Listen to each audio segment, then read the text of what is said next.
Hello, welcome to English News Service from KHURSHID Global TV channel. Iranian Deputy Foreign Minister Saeed Abbas Araghchi announced that his country is committed to the continued peace process in Afghanistan, with the country's government taking the lead. Araghchi made the remarks in a meeting with Afghan President Ashraf Ghani in Kabul on Saturday. He also presented a report on the recent meeting between the Iranian officials and the Taliban in Tehran. During the meeting, the two sides underlined the importance of developing all-out ties between the two countries, emphasizing Tehran and Kabul's full coordination in all aspects to attain better results. Last Monday, Iran confirmed talks with the Taliban to help the peace process, but meantime stressed that negotiations with the Afghan group did not mean shared views or stances. All countries that were granted waivers from the United States to continue buying a certain amount of Iranian oil imports are complying with U.S.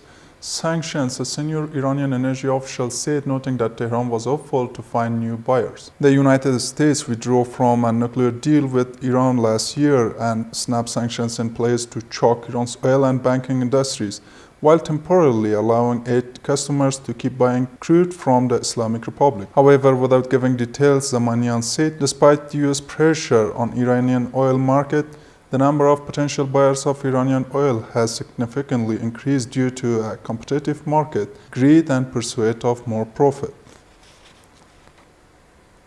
The United States has no timeline to withdraw troops from Syria but does not plan to stay indefinitely, a senior State Department official said on Friday, a strong signal that forces could stay until the fight against Islamic State militants ends. U.S.-backed forces are still retaking territory from Islamic State in Syria, Pentagon officials said on Friday, 2 weeks after Washington said it would withdraw its roughly 2,000 troops there.